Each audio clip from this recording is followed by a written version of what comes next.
గమనించాలి. ఒక రోజున యేసుక్రీస్తు ప్రభువారు చిన్నపిల్లల గురించి ఒక మాట అన్నారు. ఏంటి ఆ మాట?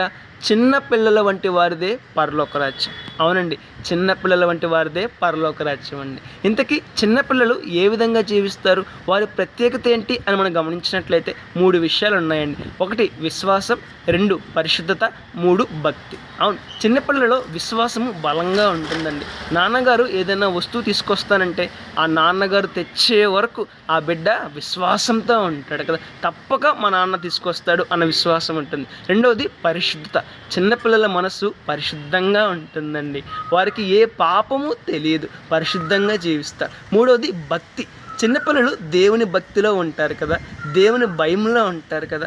దేవుడు కొడతాడు, ఇలా అబద్ధం చెప్తే దేవుడు కొడతాడు అన్న భయము భక్తిలో వారు జీవిస్తారు. కాబట్టే వారిదే పరలోక రాజ్యం, వారిదే దేవుని రాజ్యం.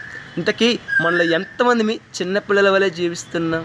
మనలో ఎంతమంది విశ్వాసంలో ఎదుగుతున్నాం? మనలో ఎంతమంది పరిశుద్ధంగా జీవిస్తున్నాం? మనలో ఎంతమంది దేవుని భయంలోను దేవుని భక్తిలోను ఎదుగుతున్నాం? ఒకసారి ఆలోచించేద్దాం. చిన్నపిల్లల వలె జీవిద్దాం, చిన్నపిల్లల వంటి వారి వలె జీవిద్దాం. రేపటి దినాన శ్రేష్టమైన పరలోక రాజ్యాన్ని, దేవుని రాజ్యంలో పరలోక రాజ్యంలో శ్రేష్టమైన బహుమానాలను పొందుకుందాం. May God bless you.